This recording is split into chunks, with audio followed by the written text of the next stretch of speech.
What if I told you that the exact moment you feel like giving up on English, when your throat closes up, your brain freezes, and you just want to cry, is actually the same moment your future self is begging you to stay? In this 90-minute real story, I'll show you how a visa rejection nearly destroyed my marriage, how we built a home with nothing, and how slow English practice pulled us back from the edge. No grammar drills. No fake motivation. Just a story that might save yours too. The shower moment. Picture this. You're standing under a hot shower. Water running down your face, your neck, your shoulders. And suddenly you forget how water works. Sounds stupid, right? But that's exactly what it feels like when you've been learning English for 3 years, and one random Tuesday, you open your mouth and nothing comes out. Not a word. Not a sentence. Just silence. And a tiny voice inside your head whispering, "Give up. You don't belong here." I know that voice. I slept with it every night for 2 years. This is not your average English practice video. I'm not going to make you repeat, "The cat sits on the mat" like a sad parrot. I'm going to tell you a true story about someone me, who stood in front of 2 words, visa rejected, and thought everything was over. Marriage? Almost separated. A home? Never existed. English? A bad joke I didn't want to tell anymore. But wait. Don't scroll away. Because what I'm about to say next will make your brain stop betraying you for a second. Here's a weird fact. Your brain hates boredom so much that it will literally create fake vibrations just to entertain itself. But it also hates feeling threatened. When you learn English with the mindset of, I have to be perfect or I'll lose my job, lose my visa, lose my marriage, your brain switches to survival mode. It doesn't want to learn anymore. It wants to run. It wants to freeze. It wants to forget how water works. And that's why most English listening videos on YouTube fail you. Not because you're stupid, but because they forget one thing. You need a story that makes you forget you're even learning. Let me take you back to the worst day of my life. It was a Tuesday. I remember because Tuesdays are trash day in our neighborhood, and I had dragged the bins to the curb that morning like everything was normal. Then I checked my email. One new message. Subject line. USCIS, Notice of Decision. My hands went cold. Not metaphorically. Actually cold. Like someone poured ice water down my fingers. I clicked. Your application for adjustment of status has been denied. That's it. No explanation that made sense. No, we're sorry. Just a wall of legal words that basically said, you have 33 days to leave the country. Your husband? He can stay. Your kids? They're American citizens. They can stay. You're a ghost. I didn't cry. Not at first. I walked to the bathroom, turned on the shower, and sat on the floor with my clothes on. The water soaked through my jeans, my shirt, everything. And I just sat there. For almost an hour. That's when I forgot how water works. Because I forgot who I was. Was I a wife? A mother? An immigrant with no papers? A person who spoke such bad English that she couldn't even convince a government officer that she deserved to stay? Mike, my husband, 6'2", loves burgers, hates everything without a schedule, found me there. He didn't say anything at first. He just turned off the water, sat down next to me on the wet bathroom floor, and put his hand on my back. And then he said something I will never forget. If you can't stay, then this marriage is over. Not I love you, but not we'll figure something out. Just, we lost. And I cried. Not the pretty crying you see in movies. The ugly kind. The kind where your nose runs, your face turns red, and you make sounds you didn't know a human could make. Because he wasn't threatening me. He was stating a fact. We had been fighting for months. The visa stress had turned us into 2 strangers living in the same apartment. He wanted to buy a house. I couldn't even get a driver's license. He wanted to talk about the future.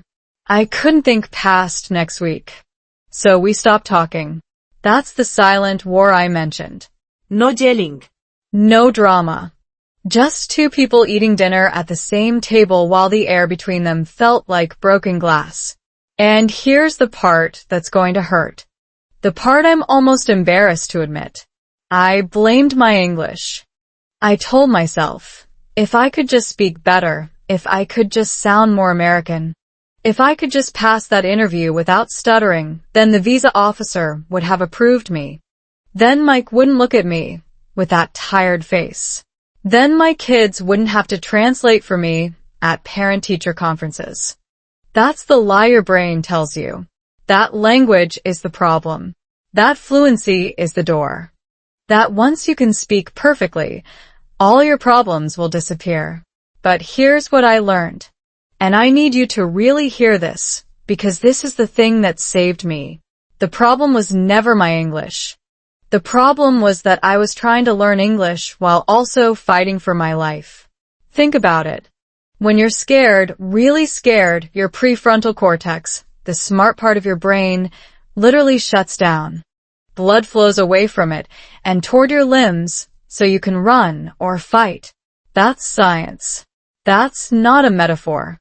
So every time I opened an English textbook and thought, if I fail this, I lose my family, my brain was physically incapable of learning.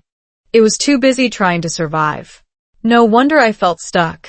No wonder I wanted to give up. But then something changed. And I promise you, it wasn't some magical motivation. It was actually kind of stupid. It was my 5-year-old daughter. She came into the bathroom while I was crying again, and she looked at me with those big kid eyes and said, "Mommy, why is your face leaking?" And I laughed. A real laugh. The first one in months.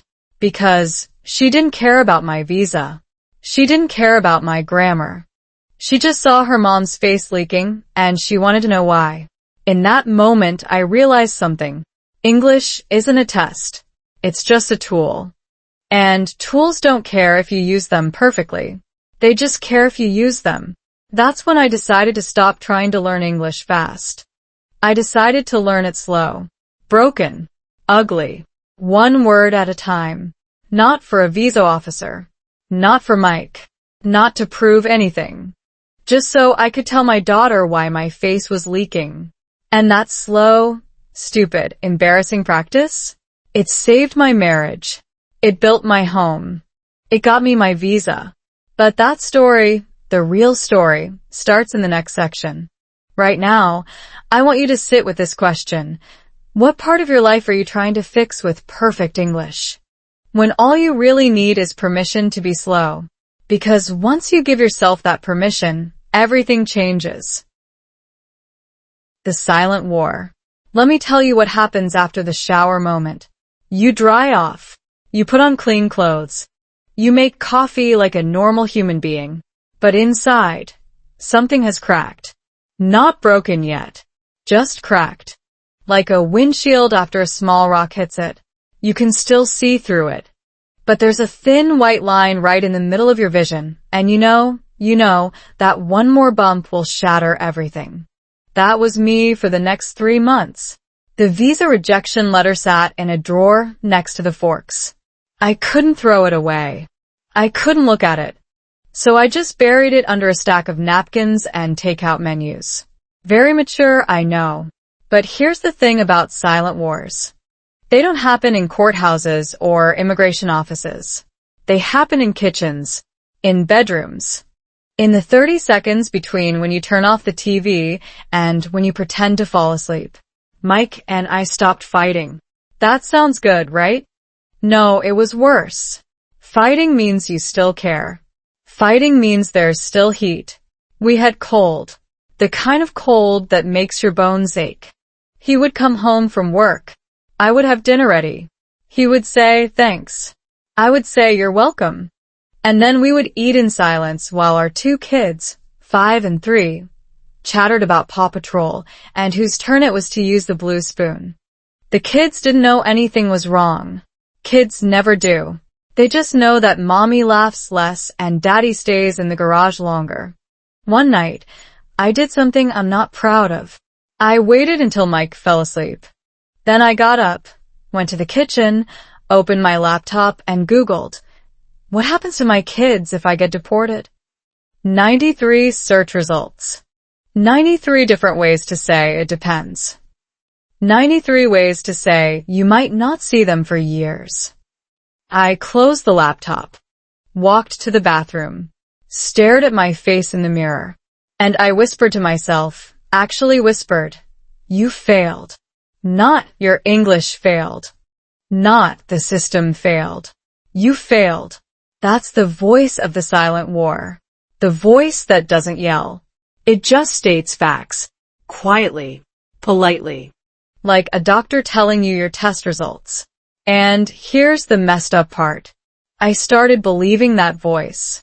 I started believing that if I had just studied harder, just practiced more, just sounded less like a confused tourist, then the visa officer would have stamped that paper. Then Mike would look at me the way he used to. Then I would deserve to call America my home. Do you see the trap? The trap is that you turn your language skills into your entire identity. I speak bad English becomes I am bad. I didn't understand that conversation becomes I don't belong here. I made a grammar mistake becomes I am a mistake. That's not learning. That's self-destruction with extra steps. Let me pause here and tell you something that might save you years of pain. Because I wish someone had told me this. Your English level has nothing to do with your worth as a human being. Nothing. Zero. Zilch. The same way your ability to bake a souffle doesn't determine if you deserve to be loved. But your brain doesn't believe that.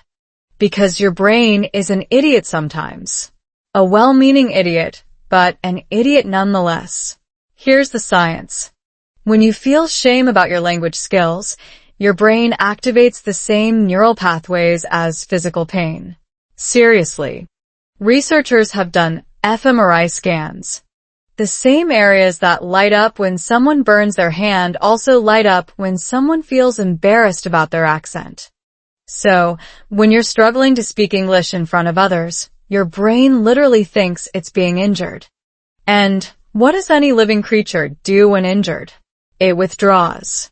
It hides. It stops trying. That's not laziness. That's biology. So there I was, biology working against me, marriage cooling by the day, and a drawer full of rejection letters that I couldn't even look at. The silent war wasn't between me and Mike anymore. It was between me and myself. But then something happened. Something small. Something almost embarrassing to tell you. One afternoon, I was at the grocery store. Alone. The kids were at preschool. Mike was at work. I was just trying to buy milk and bread without having a panic attack at the checkout counter. And the cashier, an older woman with kind eyes and a name tag that said Doris, asked me a question. Paper or plastic? Simple, right? 2 words. Paper or plastic. But my brain froze. Because my brain was still in survival mode. Every interaction felt like a test. Every question felt like a trap. So I just stood there, holding my milk, holding my bread, staring at Doris like she had asked me to solve a calculus problem. Doris didn't get annoyed. She didn't roll her eyes. She just smiled and said, "Honey, it's okay. Take your time." I almost cried in the checkout line at a grocery store in Texas. Because that was the first time in months that someone had given me permission to be slow. No judgment. No impatience. Just take your time.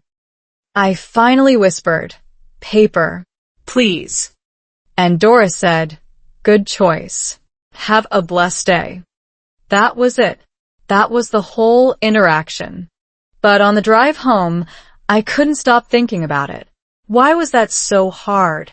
Why did 2 words feel like climbing a mountain? And more importantly, why did Doris's kindness hit me harder than any English lesson I had ever watched? Because she treated me like a person, not a problem. Most English learning content treats you like a broken machine that needs fixing. Here's 5 grammar rules. Here's 10 vocabulary words. Here's a pronunciation hack. But nobody asks you how you're feeling. Nobody asks you why you're scared. Nobody tells you that it's okay to be slow. The silent war ended on a random Tuesday. Not because Mike and I had a big emotional conversation. Not because I suddenly became fluent.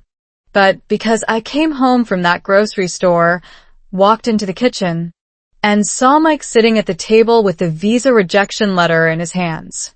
He had found it.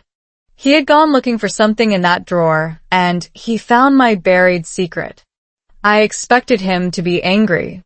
I expected him to say, "I told you so," or, "Why didn't you tell me you were still holding on to this?" But he didn't. He looked up at me, and his eyes were red. Not crying, just tired. The same tired I felt. And he said, "I'm not leaving you. I never was. I just didn't know how to help." And right there, in that ugly kitchen with the chipped countertops and the fridge that made weird noises, we both started laughing. Not because anything was funny, but because we had been fighting a silent war against each other when a real enemy was sitting in a drawer. The real enemy was fear. The real enemy was shame. The real enemy was the lie that said, "You're not good enough." Mike took my hand. He said, "From now on, we do this together. Slow. Broken. However long it takes." And that's when I realized something that changed everything. The visa rejection wasn't the end of our story. It was just the end of a chapter. And the next chapter? It started with 2 people who barely knew how to talk to each other, learning a new language together.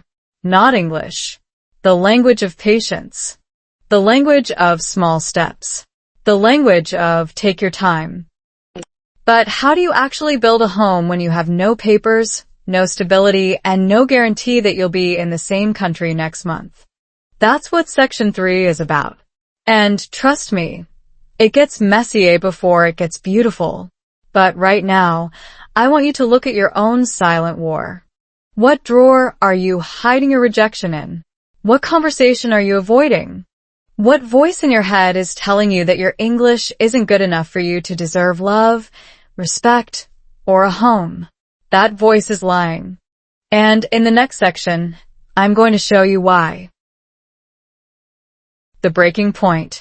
So there we were, Mike and me, sitting in a kitchen that wasn't ours, in a country that wasn't sure it wanted me, holding hands like 2 people who had just survived a car crash. Except the car was still on fire. We just hadn't noticed yet. Here's what nobody tells you about breaking points. They don't come with screaming or slammed doors. They come with quiet. The kind of quiet that makes you check if the other person is still breathing. The week after Mike found that rejection letter, we tried to be better. We really did. He brought home flowers. I cooked his favorite meal, some disgusting casserole with tater tots on top that I still don't understand, but he loves. We put the kids to bed early and sat on the couch like we used to. Mike turned on a movie, some action thing with explosions. I pretended to watch. But about 20 minutes in, he paused it, Turned to me, and said something that felt like a knife. "We need to talk about what happens if you have to leave. Not when.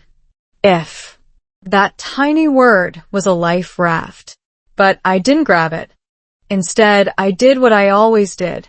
I froze. See, my brain had learned a terrible habit. Every time something scary came up, my English would collapse.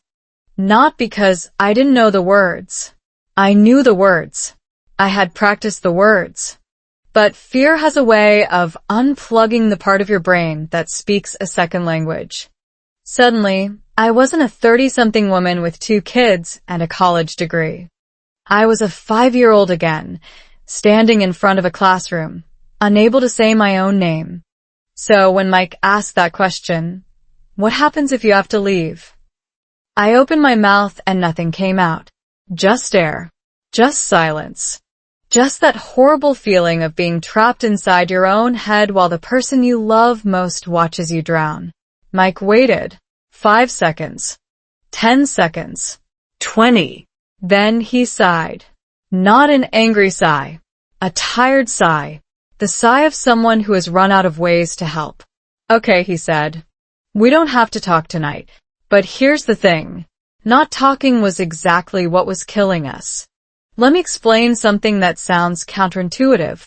Your brain, when under chronic stress, literally shrinks the part responsible for language. Scientists have studied refugees, immigrants, anyone living in prolonged uncertainty. The hippocampus, that's the memory and language center, actually gets smaller. Not permanently, but enough to make you feel like you're getting dumber by the day. I wasn't getting dumber. I was getting traumatized. There's a difference.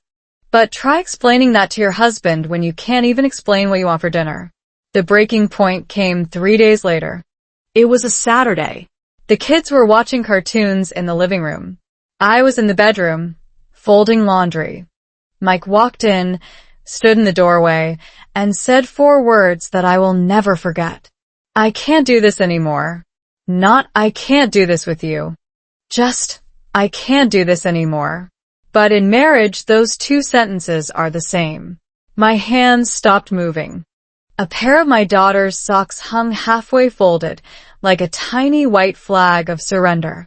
I looked up at Mike. His face wasn't angry. It wasn't sad.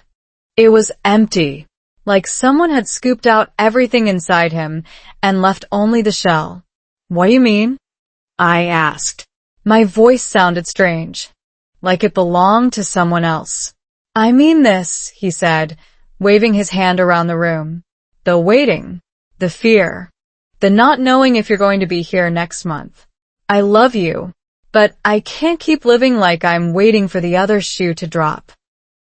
Here's the part where, in the movies, the music swells and the couple has a beautiful crying hug and everything gets fixed. This is not a movie. This is real life. Real life is messy, eh? I didn't cry. I didn't hug him. I looked at those half-folded socks and said, So, what are you saying? You want a divorce? Mike flinched, like I had slapped him. No. I don't know. I can't. He didn't finish the sentence. He didn't have to. I knew what he couldn't say. He couldn't say, I'm scared. He couldn't say, I feel helpless. He couldn't say, I married you thinking we would build a life together, and instead we're just surviving. So instead, he said nothing. He turned around and walked out of the bedroom. I heard the front door open. I heard it close. And then I heard his truck start. He drove away for 3 hours. I know because I watched the clock. 2:17 p.m. 3:02 p.m. 4:45 p.m. I didn't call him. He didn't call me. The kids kept watching cartoons. I kept folding laundry. Because what else do you do when your marriage is bleeding out on the floor? You fold socks. You pretend everything is normal. You wait. That's the breaking point. It's not one big moment. It's 1,000 small moments stacked on top of each other until the weight becomes unbearable. The visa rejection was one brick.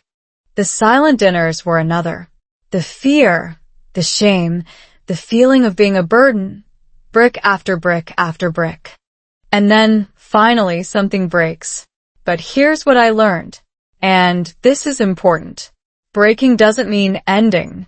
Breaking means changing shape. A bone that breaks can heal stronger. A river that breaks through a dam creates a new path.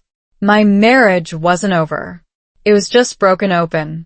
And what came out of that crack was something I never expected. Mike came home at 6:23 p.m. I know the exact time because I had just put the kids to bed. He walked in, smelled like gasoline and coffee. He had been driving around, stopping at random gas stations, just sitting in parking lots. His eyes were red. He looked smaller than when he left. He stood in the living room. I stood in the hallway, 10 feet between us. 10 feet that felt like 10 miles. I'm sorry, he said. Me too, I said. And then we both started talking. Not about the visa. Not about English. Not about the future. We talked about stupid things. The way he leaves his shoes in the middle of the floor. The way I hide vegetables in the kids' food. The way we used to stay up late watching bad reality TV before we had children. Small things. Safe things. Things that reminded us why we fell in love in the first place. At some point, we ended up sitting on the floor of the living room, backs against the couch, like teenagers. And Mike said something that I have never forgotten. I don't need you to be perfect. I just need you to be here. Not here as in America. Here as in with me. Present. Available. Not drowning in your own fear. And that's when I realized that the visa rejection wasn't the real problem. The real problem was that I had been so focused on proving that I belonged in this country that I forgot to belong in my own marriage. I had been trying so hard to speak perfect English that I had forgotten how to speak at all. The breaking point was also the turning point. Because once you've hit the bottom, there's nowhere to go but up. Slowly. Painfully. 1 inch at a time. In the next section, I'm going to tell you what happened when I finally understood why English felt like a wall, and how science explains why your brain makes you feel like a failure when you're actually just human. But first, I want you to think about your own breaking point. What's the thing you're afraid to talk about? What's the conversation you're avoiding? Because here's the secret that saved my marriage. The thing you're most afraid to say is usually the thing that needs to be said first. And you don't need perfect English to say it. You just need to open your mouth. Why English feels like a wall. Let me ask you something strange. Have you ever noticed that you can understand English perfectly when you're alone in the shower? Singing along to a song you've heard 1,000 times? But the second a real person looks at you and says, "How are you?" your brain turns into a blender with no lid? That's not a coincidence. That's your nervous system throwing a tantrum. And I'm about to tell you why. After Mike and I sat on that living room floor, something shifted. Not dramatically. Not like in a movie where the music swells and suddenly everything works. No. It was more like waking up from a bad dream and realizing the dream wasn't real, but the sweat on your forehead is. I knew the fear was still there. I just stopped pretending it wasn't. So, I started paying attention. To my body. To my brain. To the exact moment when English went from a language I know to a wall I can't climb. And what I found shocked me. Here's the science part, but I promise I'll make it fun. Ready? Your brain has this thing called the amygdala. It's about the size of an almond. And its only job is to keep you alive. That's it. It doesn't care about your career, your marriage, or your dream of sounding like a TED Talk speaker. It cares about one thing. Danger. Now, here's where it gets stupid. Your amygdala cannot tell the difference between a bear charging at you and a stranger asking you for directions. To your almond-sized panic button, both are threats. Both trigger the same response. Your heart races. Your palms sweat. Your breathing gets shallow. And most importantly, your prefrontal cortex, the smart part of your brain that actually knows how to form sentences, shuts down completely. Why? Because your body thinks you're about to die. And when you're about to die, you don't need grammar. You need to run. So, every time you open your mouth to speak English in front of someone and your brain goes blank, that's not because you're bad at English. That's because your amygdala has hijacked your entire nervous system and screamed, "We're under attack." The attacker? A cashier asking paper or plastic? A coworker saying good morning. A landlord asking when you'll pay the rent. None of these are actual bears. But your brain doesn't know that. Because somewhere along the way, you learned that making a mistake in English has real consequences. Embarrassment. Judgment. Rejection. Maybe even deportation, if you're like me. So, your amygdala added English to the list of dangerous things. Right next to loud noises and that one guy who walks too slowly in the grocery aisle. And that, my friend, is why English feels like a wall. Not because the wall is real, but because your brain built it to protect you from a threat that doesn't exist anymore. Let me give you a personal example. After Mike and I started talking again, I decided to do something brave. Stupid, but brave. I went to a parent-teacher conference at my daughter's school. Alone. Without Mike. Without a translator. Just me, my broken English, and a room full of American parents who all seemed to have PhDs in small talk. I sat in a tiny plastic chair. The teacher, a nice woman named Mrs. Patterson, smiled at me and said, "So, how do you think Sophia is doing with her reading?" And my brain did the thing it always did. The words disappeared. Not because I didn't know them. I knew Sophia. I knew reading. I knew doing. But together in that order, with those eyes looking at me, Poof. Gone. I sat there for what felt like 10 years. In reality, it was probably 8 seconds. Mrs. Patterson tilted her head, waited, smiled again, and I finally said something. Good. She likes the books. Not a great sentence. Not a smart sentence. But a sentence. And Mrs. Patterson nodded and said, "That's wonderful. She's one of my strongest readers." And then she kept talking and I kept listening, and somehow, we had a conversation. Not a perfect one. Not a fluent one. But a real one. 2 humans exchanging words without anyone dying. On the drive home, I started laughing. Alone in the car. Laughing like a crazy person. Because I realized something ridiculous. The wall I had been so afraid of, it wasn't made of concrete. It was made of cardboard. And I had just poked a hole through it with one stupid sentence. Here's what I want you to understand. The wall isn't your English level. The wall is your fear of being judged. And that fear is not your fault. It's your amygdala doing its job. But here's the good news. You can retrain your amygdala. You can teach it that English conversations are not bear attacks. And you can do that without memorizing a single grammar rule. How? By doing the exact opposite of what most English learners do. Most learners try to speak faster. They try to sound more native. They try to eliminate every mistake. But that's like telling someone with a fear of heights to run up the stairs. It doesn't work. It just makes the fear worse. What actually works is slowing down. Way down. Like, embarrassingly down. Like, are you okay? Do you need medical attention? Slow. Because when you speak slowly, 3 things happen. First, your amygdala calms down. No rapid fire, no pressure, no threat.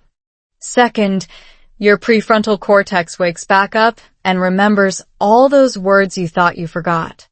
And third, and this is the magic one, the person listening to you actually understands you better. Think about it. Would you rather listen to someone speak fast and wrong or slow and clear? Exactly. So, here's my challenge to you. For the next week, every time you speak English, cut your speed in half. Pretend you're talking to a very sweet, very patient grandmother who has all the time in the world. Don't worry about sounding stupid. Worry about being understood. That's it. I started doing this after that parent-teacher conference. I stopped trying to sound like a news anchor. I started sounding like myself. Slow. Imperfect. Occasionally wrong. And you know what happened? People understood me better. Not worse. Better. Because clarity is not about speed. Clarity is about giving your brain enough time to find the right words. Let me leave you with this. The wall you're hitting isn't a wall of language. It's a wall of fear. And fear, unlike concrete, cannot stand up to a single small act of courage. You don't need to be fluent tomorrow. You don't need to pass a test. You just need to open your mouth and say one sentence. Slowly. Badly. Beautifully. That sentence might be, paper please. That sentence might be, my daughter likes books. That sentence might be, I don't understand. Can you say it again? It doesn't matter what the sentence is. What matters is that you say it. And then you say another one. And another. And slowly, word by word, you'll realize that the wall was never there. In the next section, I'm going to show you exactly what happened the day I received that visa rejection letter. The real story, not the cleaned up version, and how reading those words changed everything about the way I learn English. But first, try this. Right now, wherever you are, say one sentence out loud in English. Slowly. It can be anything. The sky is blue. I like coffee. My name is your name. Did you do it? Good. Congratulations. You just poked a hole in the wall. The visa rejection letter. I need to tell you something I've never said out loud in a video before. When that email arrived, the one with USCIS, notice of decision, in the subject line, I didn't open it right away. I stared at my phone for 47 minutes. I know the number because I counted. 47 minutes of just breathing. 47 minutes of telling myself it's probably fine. 47 minutes of knowing, deep down, that it wasn't. Finally, I opened it. And the world didn't end. That's the weird part. The world kept spinning.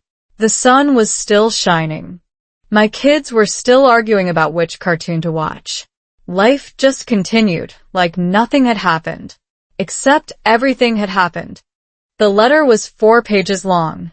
4 pages of legal language that might as well have been written in ancient Greek. But I didn't need to understand every word. I only needed to understand 4 of them. Your application has been denied. Not denied because you didn't submit the right form. Not denied because we need more evidence.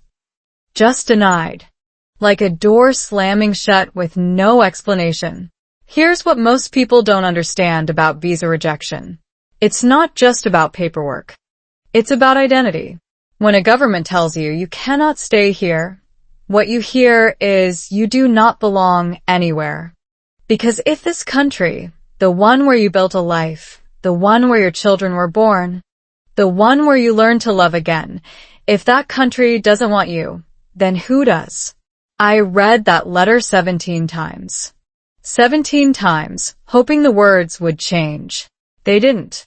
So, I did what any rational adult would do. I put the letter in the kitchen drawer, next to the takeout menus, and pretended it didn't exist. That worked for about 3 days. Then the panic attack started. Not the dramatic kind you see in movies. The quiet kind. The kind where you're driving to the grocery store, and suddenly you can't breathe. Your chest feels like someone put a brick on it. Your hands go numb, and your brain starts screaming, you're dying, you're dying, you're dying, even though you're just buying eggs. I had my first panic attack in the parking lot of a Walmart. I was sitting in my car, engine off, keys in my hand, and I couldn't get out. My body was frozen. My mind was racing. And all I could think was, if I get out of this car, someone will ask me a question and I won't understand, and they'll know I don't belong here. That's the cruelest part of the visa rejection. It doesn't just take away your legal status. It takes away your confidence. It makes you afraid of everything.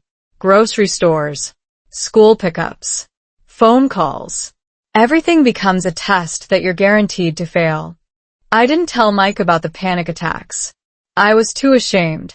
He was already carrying so much, working overtime to pay our bills, taking the kids to doctor's appointments, handling all the things I couldn't do without a proper ID. I didn't want to add, my wife is falling apart, to his list. So I suffered alone. In silence. In that tiny kitchen with the chipped countertops and the drawer full of rejection. But here's the thing about suffering alone.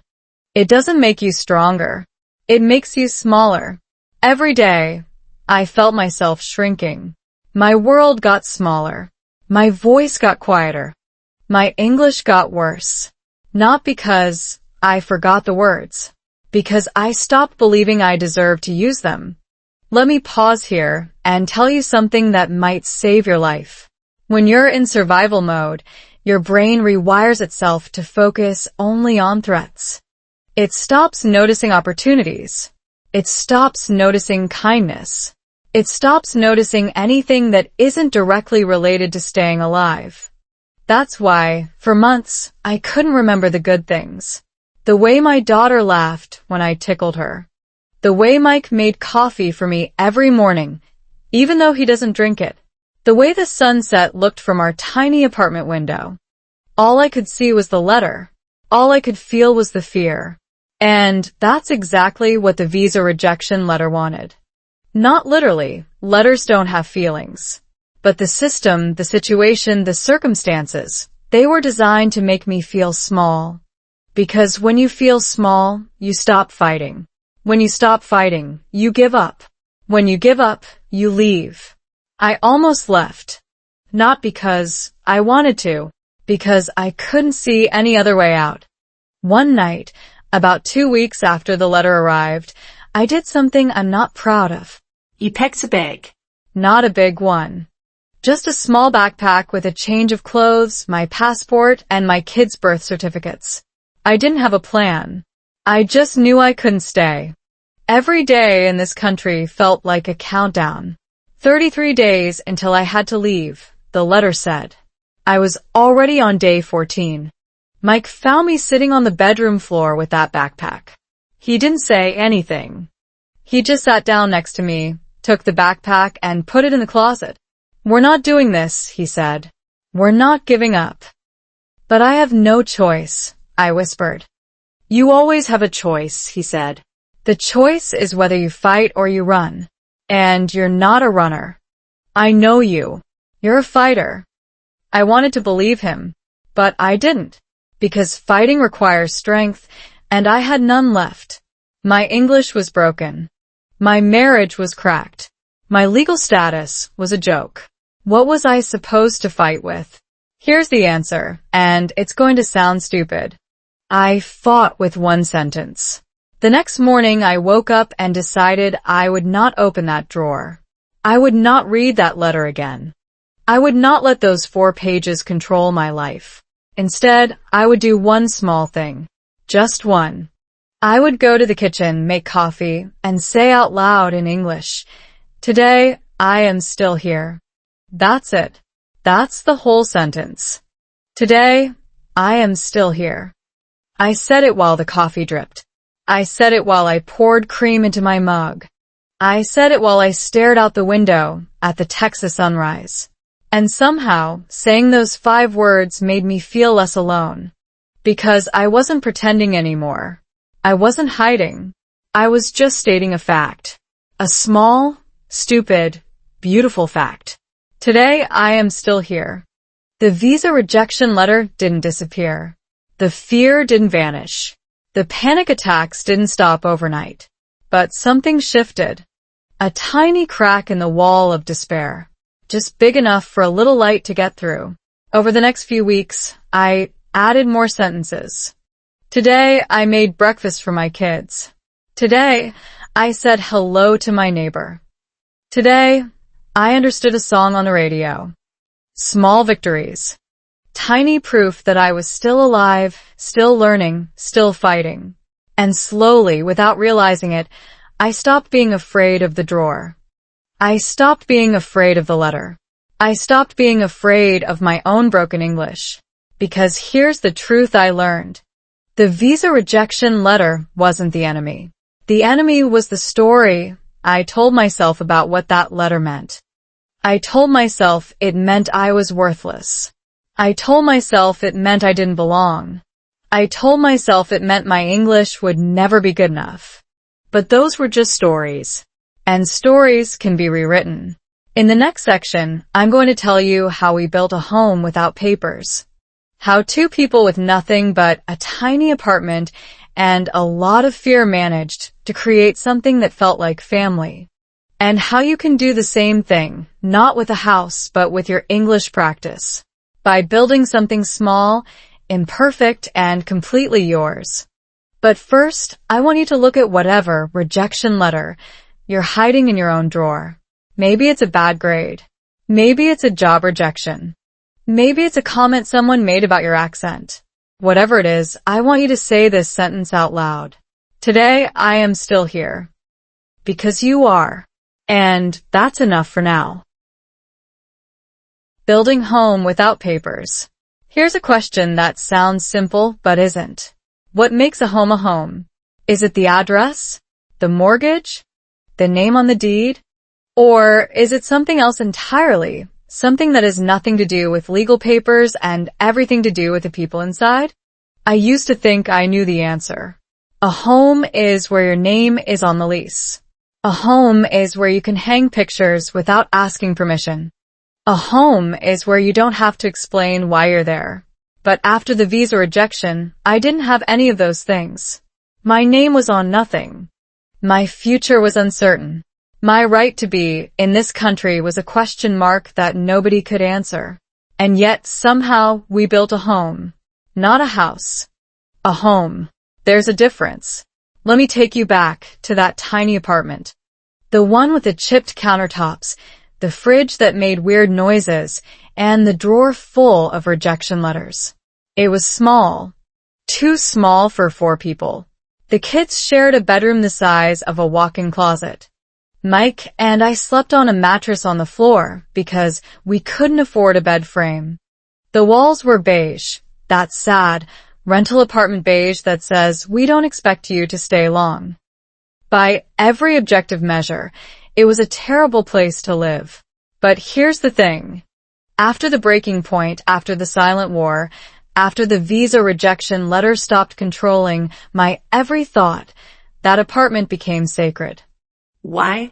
Because we stopped trying to build a future and started building a present. Most of us are terrible at this. We're so focused on where we want to be that we forget to be where we are. I was guilty of this for years. Every time I looked at that apartment, I saw what it wasn't.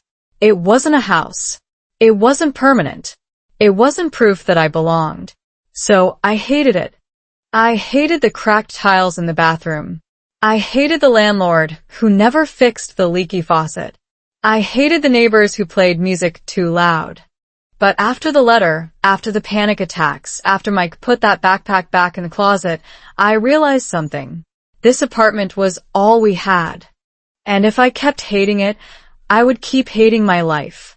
So I decided to do something ridiculous. I decided to love it. Not in a fake, positive thinking way. In a real way. I bought a cheap plant from the grocery store. A little succulent that cost $3. I put it on the kitchen windowsill. Then I bought another one. Then another. Soon, the windowsill looked like a tiny jungle. The kids named each plant. That one was Spike. That one was Greenie. That one was Daddy's favorite because he hasn't killed it yet. Then I bought a piece of colorful fabric from a thrift store. I hung it over the ugly beige wall. Then I bought a second-hand rug that smelled slightly like cat, but I washed it 3 times and it was fine. Then I found a frame at a garage sale and put a photo of our family inside. The one where we're all making silly faces at the camera. Slowly, painfully, the apartment started to feel like ours. Not because we owned it. Because we had filled it with our fingerprints, our laughter, our tiny acts of rebellion against the beige walls. Here's the science part, and it's beautiful. Psychologists have studied what makes a place feel like home. It's not square footage. It's not location. It's what they call place attachment, the emotional bond between a person and a space. And the strongest predictor of place attachment is not how long you've lived somewhere. It's how much of yourself you've invested in that space. The plant you water, the photo you hung, the rug you cleaned 3 times until it stopped smelling like cat. Every small act of care is a brick in the wall of home. So I started doing more small acts. I cooked dinner every night, even when I was tired. Not fancy dinners, just food. Rice and beans. Pasta with butter. The kind of meals that say, someone made this for you. I started saying good morning to the apartment when I woke up. I know that sounds crazy, but try it. Stand in your kitchen and say good morning to the room. It changes something. Mike noticed. He came home one day, looked around at the plants, the fabric on the wall, the photos, and said, "When did this happen?" I said, "What?" He said, "This feels like home." And I almost cried, because that was the first time in months that he had used that word. Home. Not the apartment. Not the place we're renting. Home. We didn't have papers. We didn't have a mortgage. We didn't have a guarantee that we would be in this country next year. But we had a home. And that home was built on the foundation of small, stupid, beautiful acts of love. Now, here's where this connects to your English learning. Are you ready? Because this is the part that changed everything for me. Just like I had been waiting for a house to feel like home, I had been waiting for fluency to feel like I belonged in English. I kept thinking, once I speak perfectly, then I'll be confident. Once I sound like a native, then I'll stop being afraid. Once I pass the test, then I'll deserve to be heard. But that's backwards. You don't need fluency to belong. You need belonging to find fluency. Think about it. When you feel safe, your amygdala calms down. Your prefrontal cortex wakes up. The words come easier. Not because you've memorized more vocabulary, because your brain is no longer in survival mode. You're no longer speaking from fear. You're speaking from home. So here's what I started doing. I stopped trying to learn English in the big, impressive ways. I stopped watching videos that promised fluency in 30 days.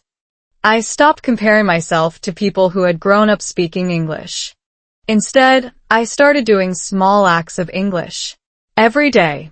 Tiny, stupid, beautiful acts. I wrote one sentence in a notebook every morning.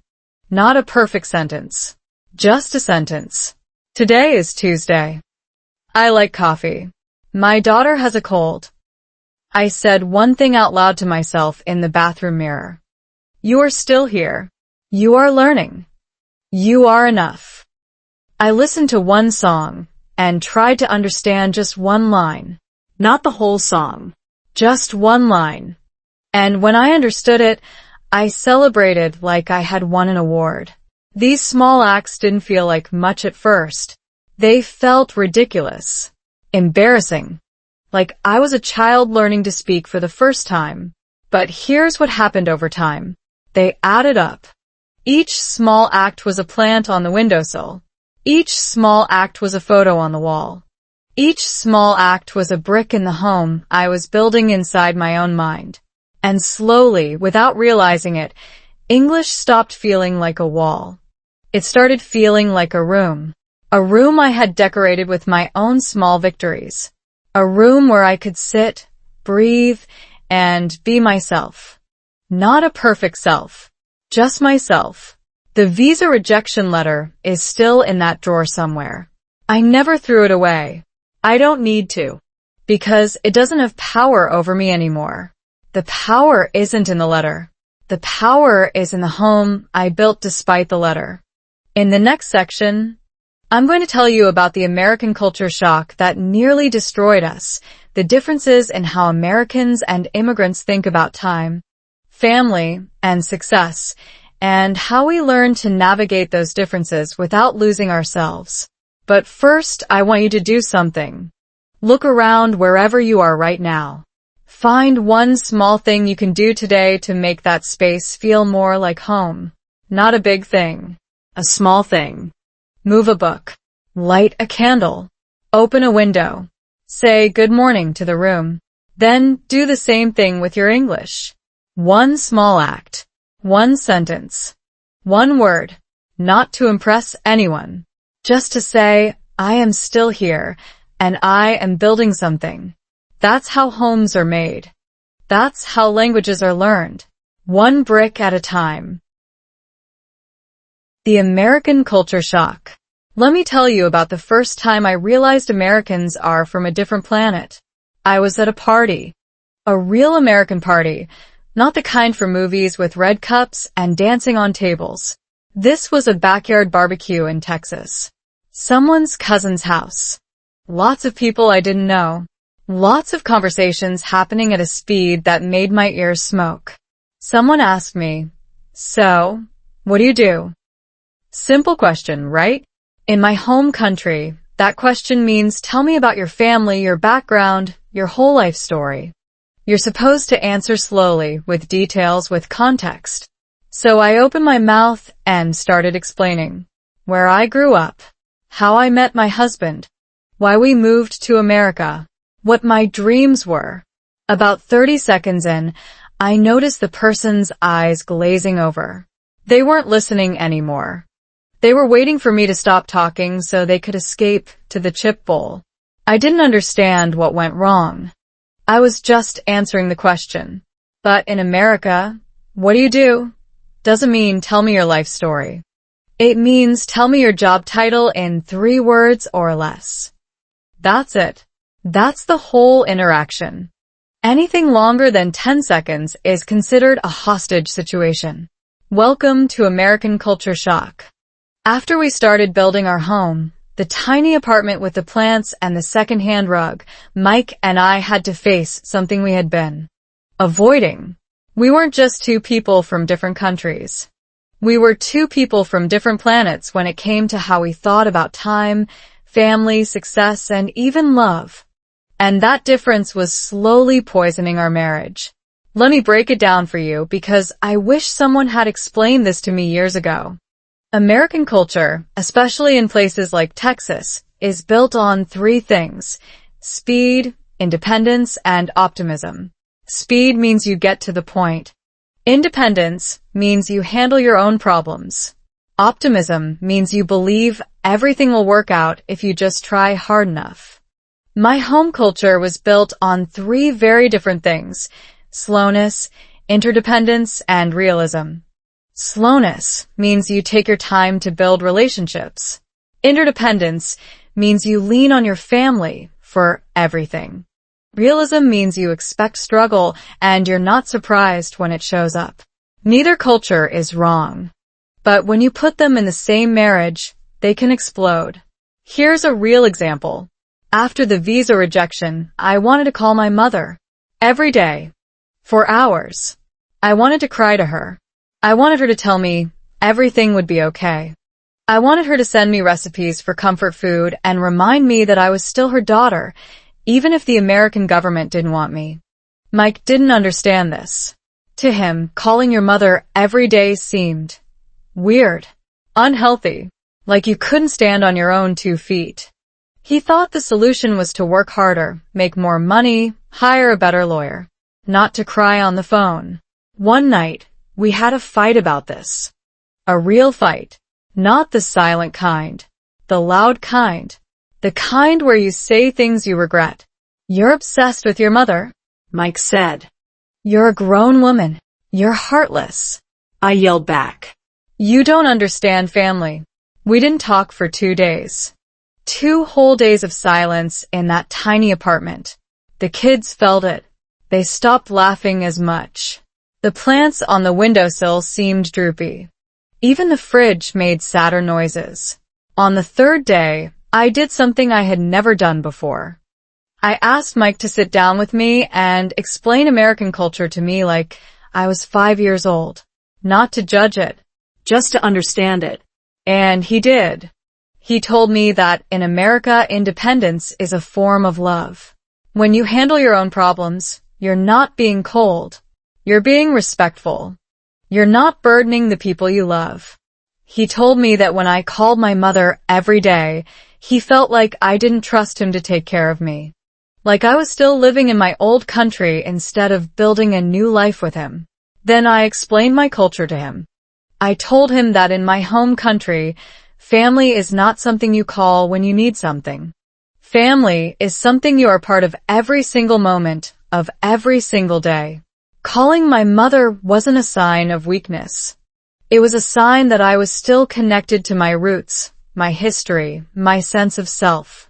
When he asked me to stop calling her, I felt like he was asking me to cut off a piece of my soul.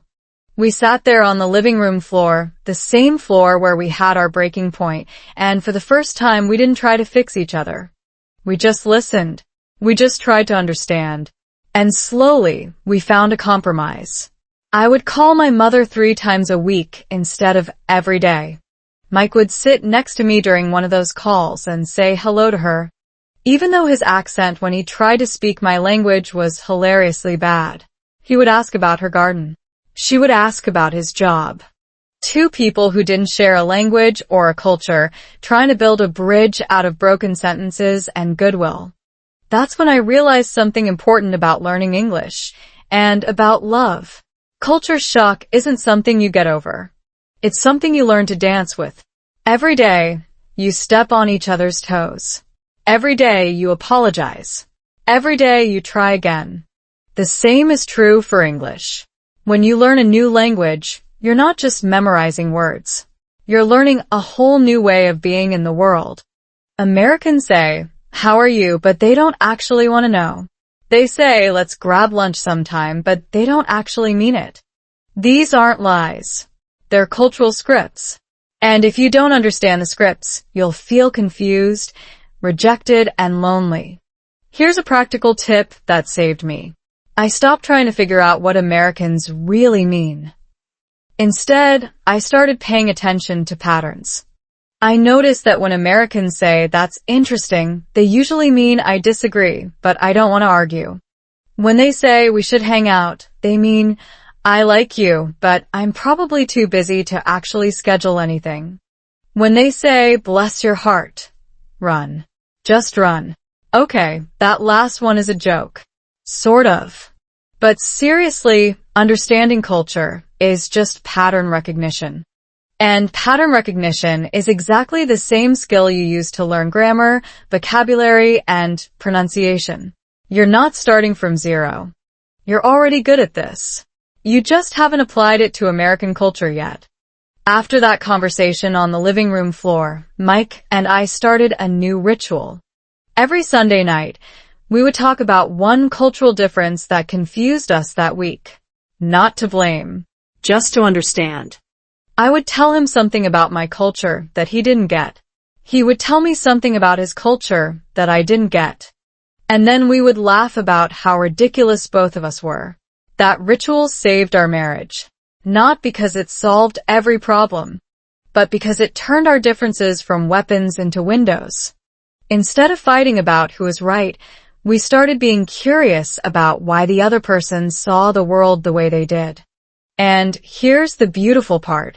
The same ritual works for English learning. Every time you hear a phrase that doesn't make sense, don't get frustrated. Get curious. Ask yourself, what cultural pattern is hiding behind these words? The answer might surprise you. In the next section, I'm going to tell you about the most unexpected teachers in my English journey. My kids. The little humans who didn't care about visas, didn't care about grammar, and didn't care about my accent. They just wanted their mom to understand them. And somehow, they taught me more about English than any textbook ever could. But first, I want you to think about one cultural difference that confuses you. Maybe it's why Americans smile so much. Maybe it's why they say sorry for everything. Maybe it's why they ask, "How are you?" and then keep walking. Don't judge it. Just notice it. That curiosity, that's the beginning of fluency. Not in English, in understanding. And understanding, my friend, is the real language of love. Kids don't need visas. Here's something nobody prepares you for. The moment your 5-year-old asks you a question you cannot answer. Not because you don't know the words, because the answer would break their heart. It happened on a Tuesday. Normal day. Normal dinner. Normal chaos of 2 small humans throwing noodles at each other while pretending to be dinosaurs. Then my daughter, Sophia, looked up from her plate with those big brown eyes and asked, "Mommy, why don't you have a green card like Daddy?" The room went silent. Even the dinosaurs stopped chewing. I looked at Mike. Mike looked at me. We both looked at Sophia, who was genuinely confused, not trying to be difficult. Just a kid trying to understand why her family didn't work the way other families worked. I opened my mouth, closed it, opened it again, and then I said the most honest thing I could think of. "I don't know, sweetheart, but I'm working on it." She accepted that answer. Kids do. They're not looking for legal explanations or immigration policy breakdowns. They're looking for reassurance that everything is okay. And at that moment, everything was not okay, but I couldn't tell her that. So I gave her the only thing I had, honesty without the scary parts. That night, after the kids went to sleep, I cried in the bathroom again. Not because of the visa, not because of Mike. Because of the weight of being a mother who couldn't protect her children from the truth. The truth was, I might have to leave. And if I left, my kids would stay. Because they were American citizens. Born on American soil. With American passports and American futures. I would be the one packing a bag. Not them. Here's the part that hurts the most. Kids don't understand visas. They don't understand borders. They don't understand why some people get to stay and some people have to leave. All they understand is love. And when love is threatened, they feel it in their bones. After that dinner conversation, Sophia started doing something strange. Every morning before school, she would hand me a drawing, a picture of our family. 4 stick figures holding hands under a yellow sun. On the bottom, she would write 3 words. "Don't go, Mommy." She couldn't read or write well yet. She was 5. But she had learned to spell those 3 words. "Don't go, Mommy," because someone at school must have said something. Or maybe she just sensed it. Kids are like that. They feel the fear even when you hide it. I kept every single drawing. I have a box full of them now. Yellow suns. Stick figures. Wobbly letters. They are the most precious things I own. More precious than any visa approval letter. Because they remind me that I was loved even when I was unlovable. Even when I couldn't speak English well. Even when I couldn't promise to stay. Let me tell you about the second thing kids taught me. Something that changed my English forever. Kids don't care about grammar. Seriously. They don't. My son, who was 3 at the time, would say things like, "I run faster than you," and "She bring me a cookie." Did anyone correct him? No. Did anyone understand him? Yes. Perfectly. Because the meaning was clear. The grammar was wrong, but the message got through. That's when it hit me.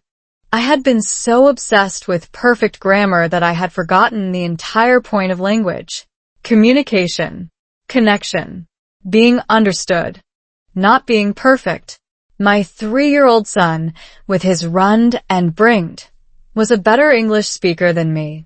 Not because his grammar was better. Because he wasn't afraid. He just opened his mouth and let the words fall out. Wrong words. Right words. Didn't matter. He was communicating. He was connecting. He was being heard. I started watching my kids more closely. How they learned. How they failed. How they tried again without shame. Sophia would try to say a new word, mess it up completely, laugh at herself, and then try again. No embarrassment. No inner critic telling her she sounded stupid. Just curiosity. Just play. Just the pure joy of making sounds that turned into meaning. My son would point at things and say the wrong name. "Look, Mommy, a cow," while pointing at a horse. And when I said, "That's a horse, baby," he would say horse, like he had just discovered fire. Then he would move on to the next thing. No dwelling. No self-criticism. Just learning. I realized something painful. Somewhere between childhood and adulthood, I had lost that. I had learned to be ashamed of mistakes. I had learned that wrong answers were dangerous. I had learned that sounding stupid was worse than staying silent. My kids didn't know any of that. And because they didn't know it, they were free. So I decided to become more like a 3-year-old. Not in every way. I still paid my bills and cooked dinner. But in my English practice, I decided to stop caring about being right. I decided to start caring about being heard. The next time I went to the grocery store, I didn't practice my sentence in my head 17 times before saying it. I just opened my mouth. Paper, please. 2 words. Wrong? No. Right? Who cares? The cashier understood. I got my bags. I left. It sounds small. It was small. But it was everything. Here's the science behind why kids learn languages faster than adults. It's not because their brains are better. It's because they have no fear. Their amygdala hasn't been trained to see mistakes as threats. They don't have years of embarrassment, judgment, and failure telling them to stay quiet. They just try, and try, and try again. Adults have to unlearn fear before they can learn language. That's the secret nobody tells you. You don't need more vocabulary. You need less shame. My kids gave me permission to be wrong. Every time they made a mistake and kept going, they were showing me the way. Every time they handed me a drawing that said, "Don't go, Mommy," they were reminding me that love doesn't require perfection. Love just requires showing up. So, I started showing up. Messy. Wrong. Embarrassing. But present. I talked to my kids in English even when I knew my grammar was bad. I read them bedtime stories and stumbled over half the words. I let them correct me. "No, Mommy, it's she went, not she goed." And I would laugh and say, "Thank you, teacher." They loved that. Being the teacher. Being the one who knew something their mom didn't know. It gave them confidence. It gave me humility. It gave both of us a way to be together without fear. One night, after a particularly hard day, Sophia crawled into my lap and said, "Mommy, your English is getting better." I almost cried. "You think so?" "Yeah," she said. "But you still say he runs sometimes." We both laughed. And in that laugh, I felt something I hadn't felt in years. Peace. Not because my English was perfect, because it didn't have to be. My 5-year-old understood me. That was enough. In the next section, I'm going to tell you about the 15-minute English rule, the practical system that came out of all these lessons. How I stopped trying to learn for hours and started learning in tiny, manageable chunks.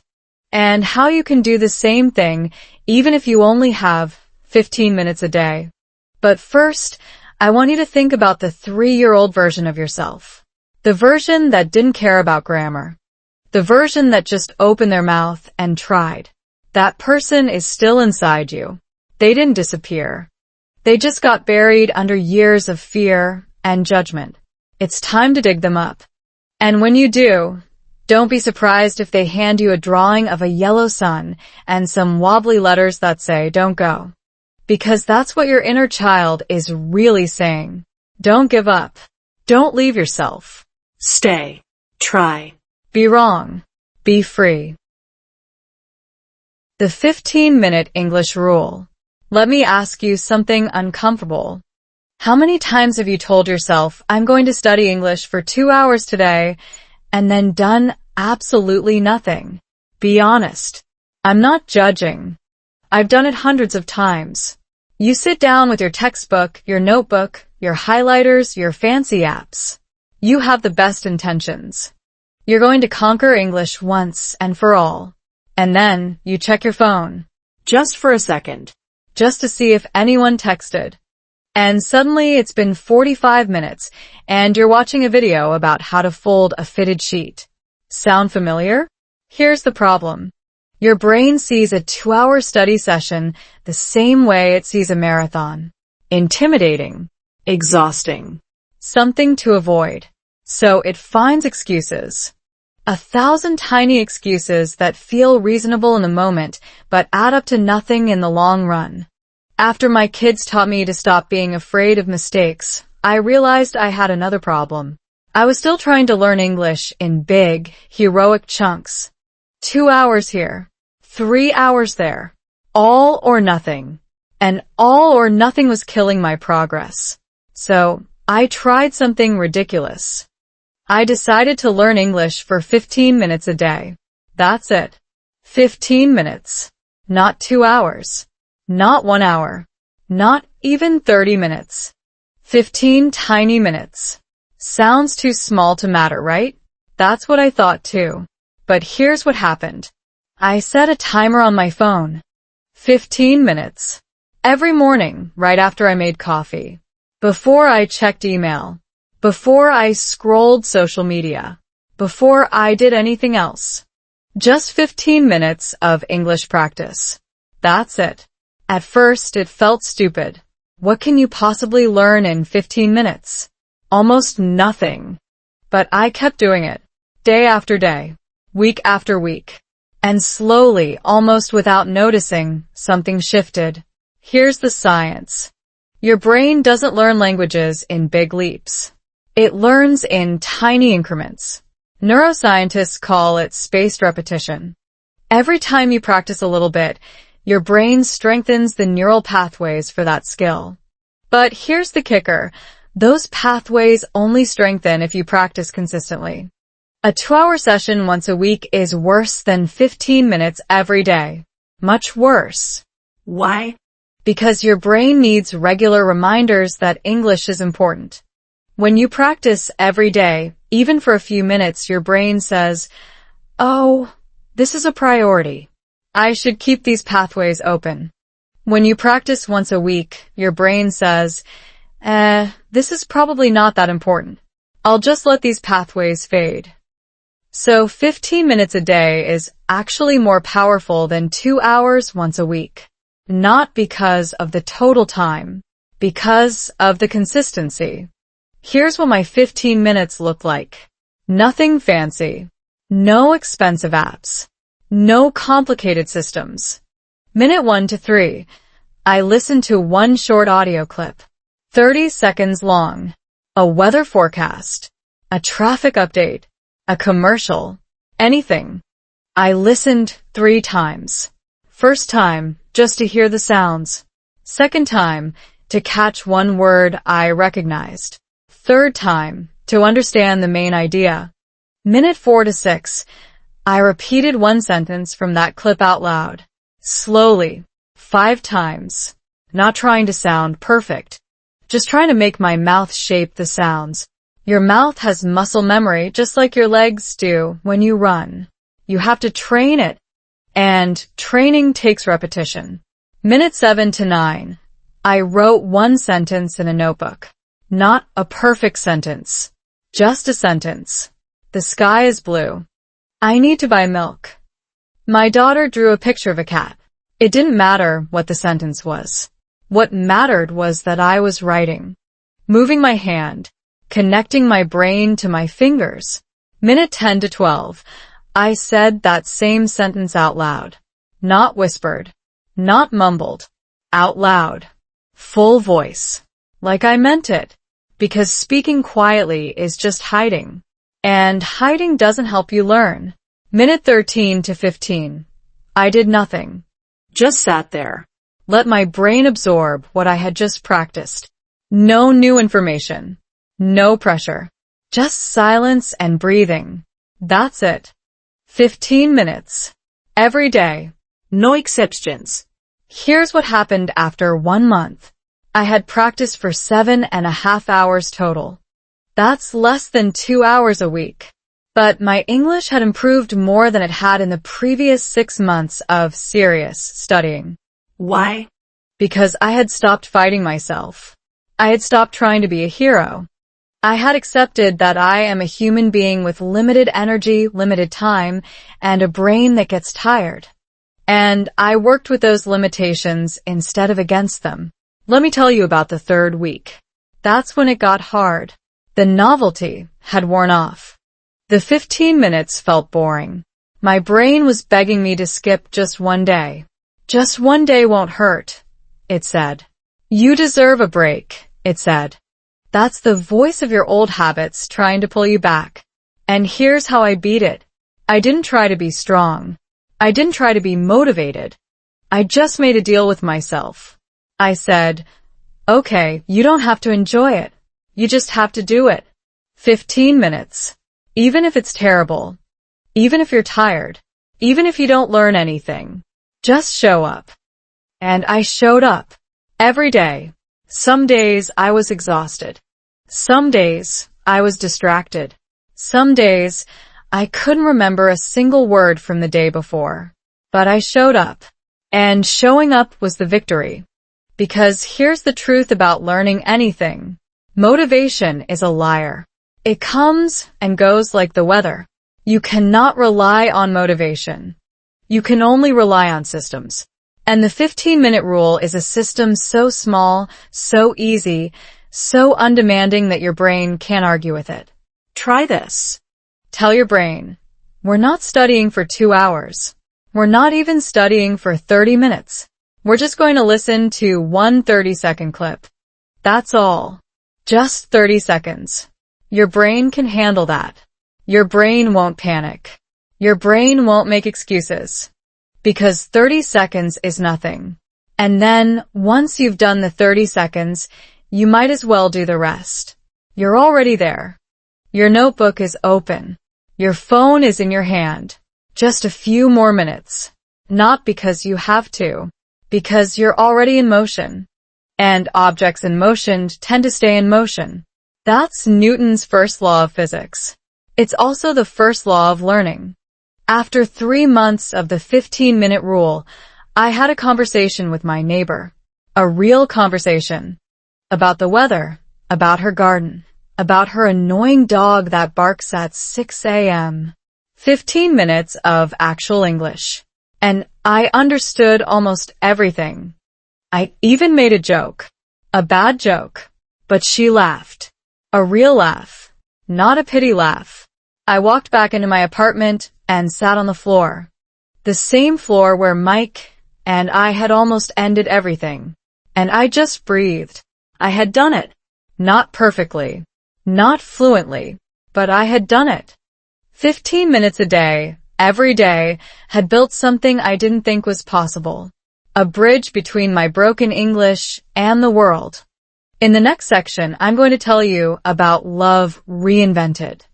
How Mike and I took all these lessons, the small acts, the cultural understanding, the 15-minute rule, and rebuilt our marriage from the ground up. Not the way it was before. Better. Stronger. Stranger. But first, I want you to try something. Right now. Set a timer on your phone for 15 minutes. Just 15. And do one thing in English. Listen to a song. Read one paragraph. Write one sentence. Say one word out loud. Anything. You don't have to finish. You don't have to be good. You just have to start. Because starting is the hardest part. And once you start, the rest is just 15 minutes. And you can do anything for 15 minutes. Even learn a language. Even save a marriage. Even build a home. Love reinvented. Let me tell you about the most unromantic love story you've ever heard. There were no candles.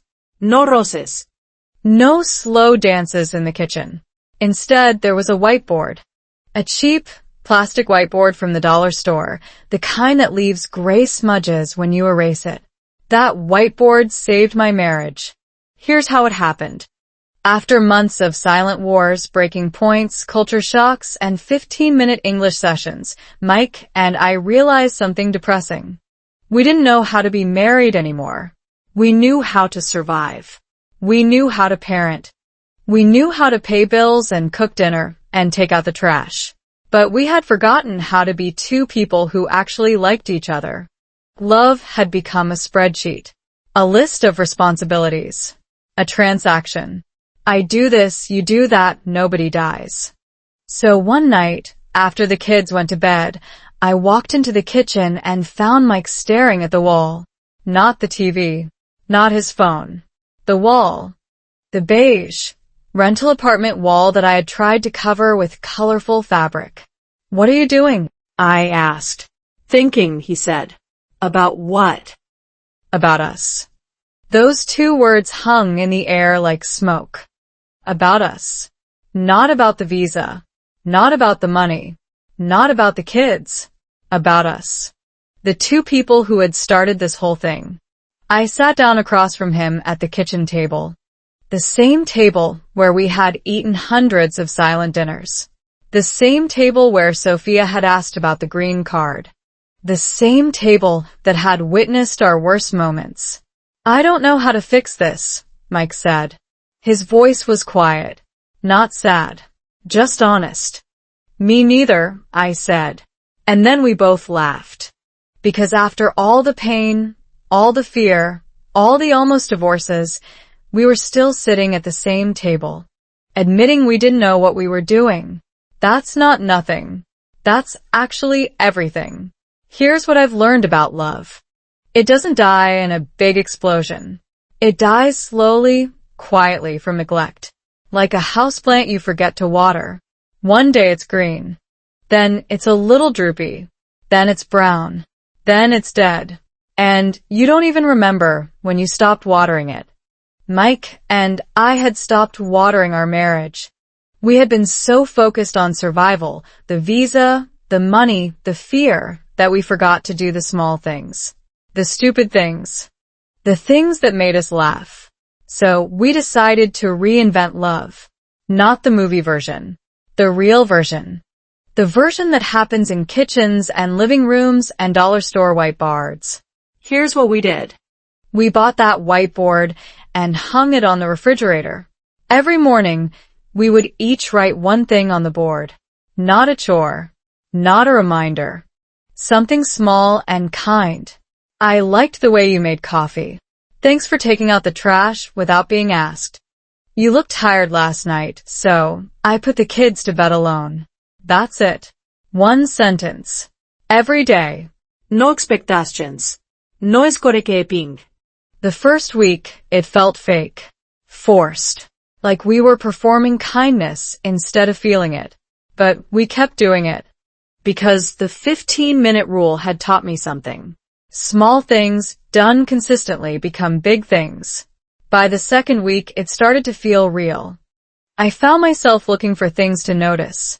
Not big things. Small things. The way Mike hummed while he made breakfast. The way he said good morning to the plants on the windowsill. The way he read bedtime stories in silly voices, even when he was exhausted. And here's the crazy part. The more I noticed small kindnesses, the more kindnesses appeared. It's like the whiteboard was training my brain to see love instead of fear. And once you start seeing love, you can't stop. Psychologists call this positive reinforcement. I call it the whiteboard effect. Your brain has something called a reticular activating system. It's a filter that decides what you notice. If you believe the world is dangerous, your brain will show you danger everywhere. If you believe your marriage is failing, your brain will show you evidence of failure. But if you start looking for small acts of love, your brain will find them, because they were always there. You just weren't looking. The whiteboard forced me to look. After a month, we added a second practice. Every Sunday night, we would sit on the living room floor, the same floor, and answer 3 questions. No fighting. No defending. Just answering. Question 1. What did I do this week that made you feel loved? Question 2. What did I do this week that made you feel unloved? Question 3. What's one small thing I can do next week to make you feel more loved? The first Sunday was brutal. I cried. Mike got defensive. We almost gave up. But we didn't. Because we had made a deal. No judgment. Just information. Just 2 people trying to figure out how to be married to each other. Here's what I learned about Mike. He felt loved when I touched his arm while we watched TV. Not big gestures. Small touches. A hand on his shoulder. A foot under the table. He felt unloved when I scrolled on my phone while he was talking to me. Even if I was listening. Even if I heard every word. The phone made him feel invisible. Here's what Mike learned about me. I felt loved when he asked about my day and actually waited for the answer. Not the polite, "How was your day?" while already looking at the fridge. The real question. The one with eye contact and silence and patience. I felt unloved when he tried to fix my problems instead of just listening to them. So we made small changes. I put my phone in another room during dinner. He stopped offering solutions and started saying, "That sounds hard." Small things. Stupid things. The kind of things that don't make it into romantic comedies but absolutely make it into marriages that last. The whiteboard stayed on the fridge for a year. The Sunday night questions became a ritual we actually looked forward to, not because they were fun, because they were working. And slowly, without announcing it, we fell back in love. Not the dizzy, can't eat, can't sleep love of the beginning. A different kind of love. The kind that knows your worst parts and stays anyway.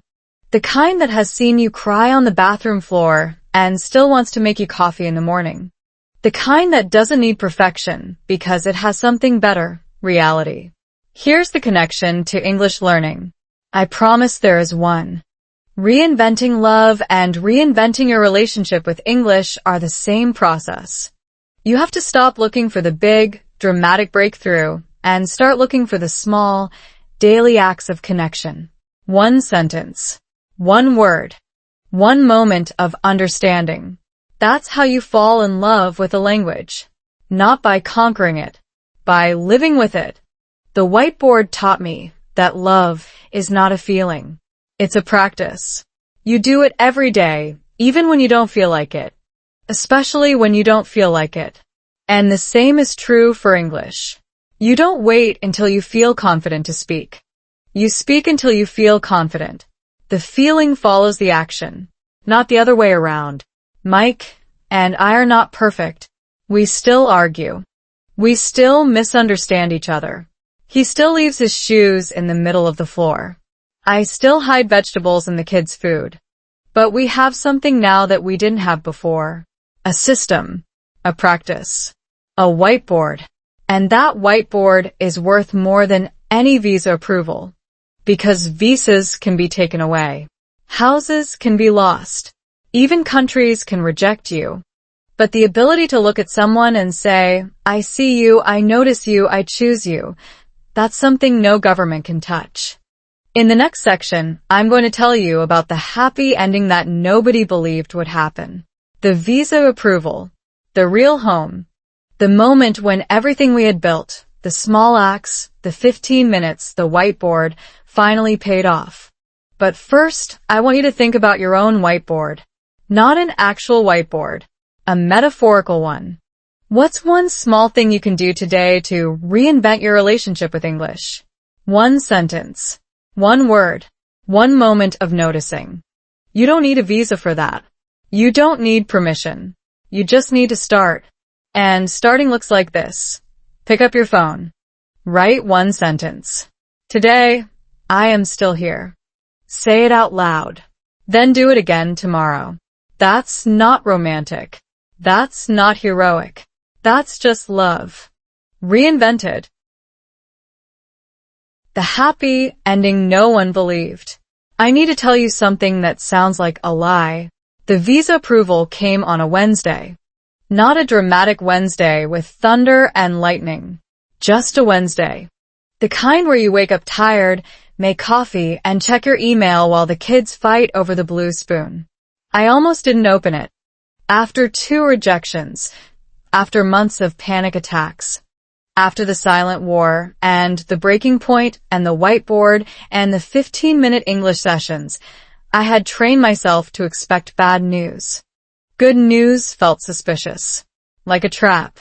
Like the universe was setting me up for a bigger fall. But Mike was standing behind me. He put his hand on my shoulder. The same hand that had held me on the bathroom floor. The same hand that had taken the backpack and put it in the closet. "Open it," he said. I opened it. "Your application has been approved." For words. For words that changed everything. And nothing. Because here's the truth about happy endings. They don't fix you. They don't erase the pain. They don't make the past disappear. When you've spent years fighting for something, getting it feels less like fireworks and more like exhaustion. Like you've been holding your breath underwater, and suddenly someone lets you come up for air. The first thing you feel isn't joy. It's relief. Then confusion. Then, slowly, the joy seeps in like sunrise. I read the email 7 times. Each time, expecting the words to change back to denied. They didn't. Mike was crying. I wasn't. I was just sitting there, staring at the screen, trying to remember how to feel. Then Sophia ran into the kitchen. "Mommy, why is Daddy crying?" I picked her up.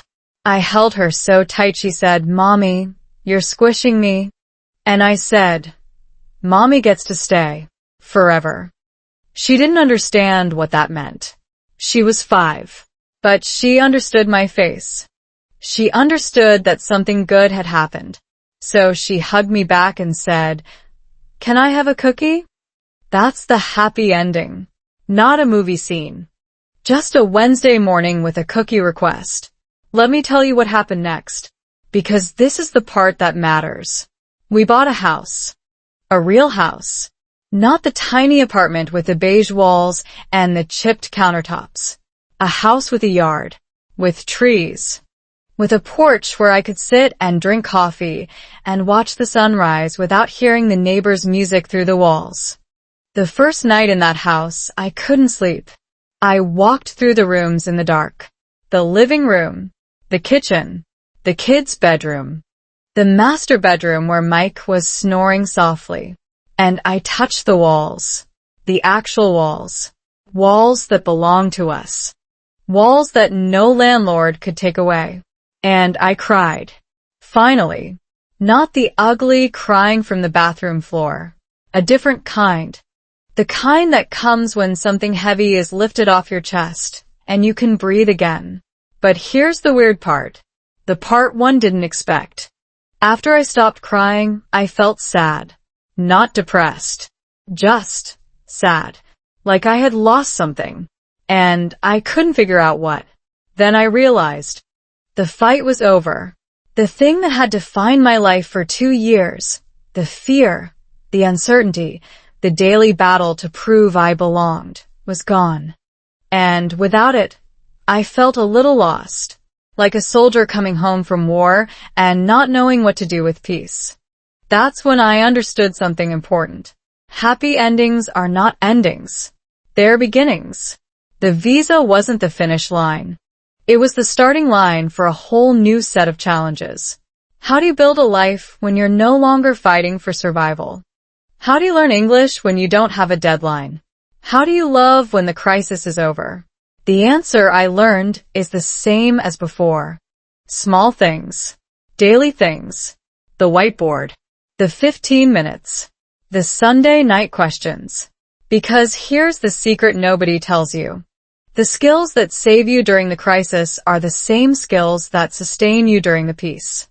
Learning to speak English slowly, badly, without shame, that wasn't just for the visa interview. That was for every conversation I would ever have. Learning to notice small acts of kindness, that wasn't just for saving my marriage. That was for living a life where love doesn't disappear when things get easy. Mike and I still use the whiteboard. It's on our new refrigerator now. A nicer refrigerator. One that doesn't make weird noises. But the whiteboard is the same. The same cheap plastic from the dollar store. And every morning, we still write one small thing. This morning, Mike wrote, "Thanks for not killing the plants. I know you try." I wrote, "Thanks for making coffee, even when you're late." Ridiculous, right? 2 adults writing notes to each other like teenagers. But that ridiculousness is the thing that holds us together. Not the visa. Not the house. Not the happy ending. The small, stupid, daily choice to notice each other. Let me tell you about the house. It's not fancy. It's a little blue house with a crooked mailbox and a tree in the backyard that drops too many leaves. The kids have a swing. Mike has a grill that he uses exactly twice a year. I have a garden where I grow tomatoes that the squirrels eat before I can pick them. It's ordinary. Beautifully, boringly ordinary. And that's the happy ending. Not a mansion. Not a movie romance. Just an ordinary life with ordinary problems and ordinary joys. The kind of life that was almost taken away. The kind of life that I almost gave up on. The visa rejection didn't destroy us. It rebuilt us into something slower, something humbler, something that doesn't take anything for granted. I still make mistakes in English. Every day. I still say he runned sometimes. My kids still correct me. We still laugh. I still freeze up when someone asks me an unexpected question. But the freeze doesn't last as long. And the panic doesn't come as often. Because I learned something that no textbook could teach me. English is not a test. It's a bridge. A bridge between who I was and who I am becoming. A bridge between my old country and this new one. A bridge between Mike and me, between me and my kids, between me and the person I want to be. You don't build a bridge in one day. You build it brick by brick. Sentence by sentence. 15 minutes at a time. The happy ending no one believed? It happened. Not because I was special. Not because I worked harder than anyone else. But because I refused to stop showing up. Even when I was embarrassed. Even when I was exhausted. Even when I wanted to throw my phone across the room and crawl into bed forever. I showed up. And showing up was enough. In the final section, I'm going to hand the story over to you. Because this isn't really about me. It's about the person watching this video right now. The person who feels stuck. The person who wants to give up. The person who thinks their English will never be good enough. That person is you. And your happy ending is closer than you think. But first, let me leave you with this. The visa is in a drawer somewhere. Not the kitchen drawer with the takeout menus. A different drawer. A safe one. I don't look at it often. I don't need to. Because the paper was never the point. The point was what I became while I was waiting for it. A person who learns slowly. A person who loves imperfectly. A person who builds homes out of nothing. That's the happy ending. Not the approval. The becoming. Your turn to practice. So here we are. At the end of the story. You've sat through 90 minutes of my broken English, my messy marriage, my tiny apartment with the chipped countertops and the plants on the windowsill. You've heard about the visa rejection, the silent war, the whiteboard, the 15-minute rule. You've watched me cry on the bathroom floor and laugh at the grocery store. Now it's your turn. I can feel you thinking it. That little voice in your head. The one that says, that's great for her, but my situation is different. My English is worse. My problems are bigger. I don't have her support system. I don't have her time. I don't have her luck. I know that voice. I lived with that voice for years. And I'm going to tell you something that might make you uncomfortable. That voice is lying to you. Not because your problems aren't real. They are real. The fear is real. The embarrassment is real. The feeling of being stuck, of not belonging, of wanting to give up. All of it is real. But the voice that says you can't do this is not the voice of truth. It's the voice of fear. And fear, as we've learned, is just your amygdala trying to protect you from a threat that doesn't exist. Here's what I want you to do. Right now. Not tomorrow. Not when you feel ready. Right now. I want you to take out your phone. Or a piece of paper. Or just say this out loud to the empty room. One sentence. In English. Any sentence. I am still here. That's it. That's the whole practice. Those 4 words. Say them. I am still here. Did you do it? If you did, congratulations. You just did more than most people do in a week. You showed up. You opened your mouth. You made sounds that mean something. That's not nothing. That's everything. Now I want you to do something harder. I want you to promise yourself something. Promise that you will do one small thing in English every day. Not for an hour. Not even for 15 minutes, if that feels like too much. For 1 minute. 60 seconds. Set a timer. Listen to 1 sentence. Repeat 1 word. Write 1 letter. Just 1 minute. Because here's the secret that took me years to learn. The length of time doesn't matter. The consistency matters. 1 minute every day is better than 1 hour once a month. Your brain doesn't care about your good intentions. It cares about repetition. It cares about showing up. I'm going to tell you a story I haven't told anyone. After the visa was approved, after we bought the house, after everything was supposed to be perfect, I stopped practicing.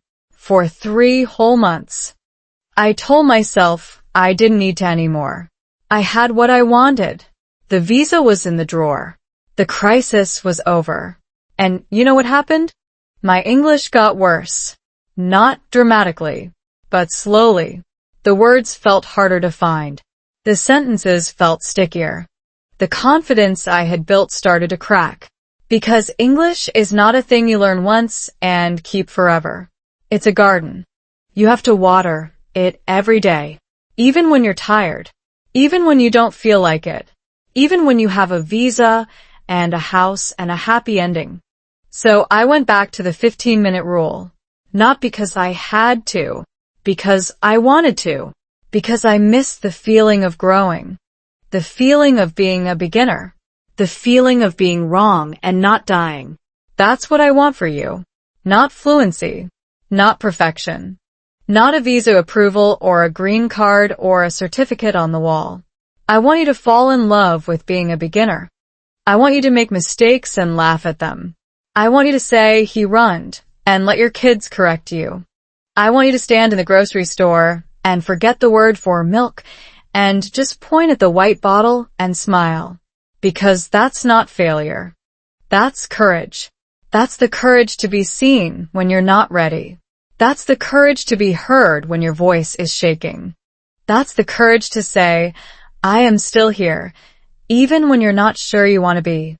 Let me leave you with one last piece of science. Then I'll shut up. Psychologists have studied what makes people stick with difficult things.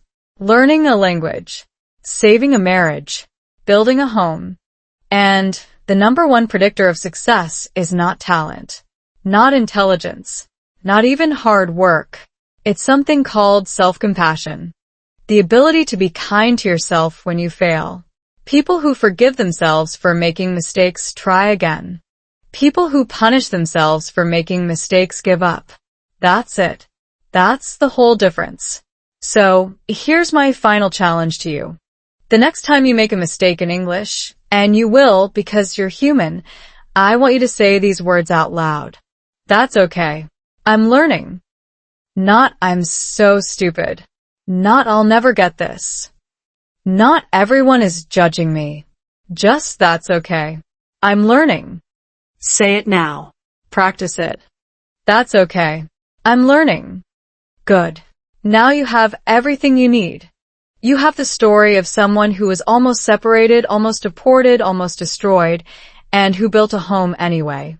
You have the science of why your brain freezes and how to unfreeze it. You have the 15-minute rule. You have the whiteboard.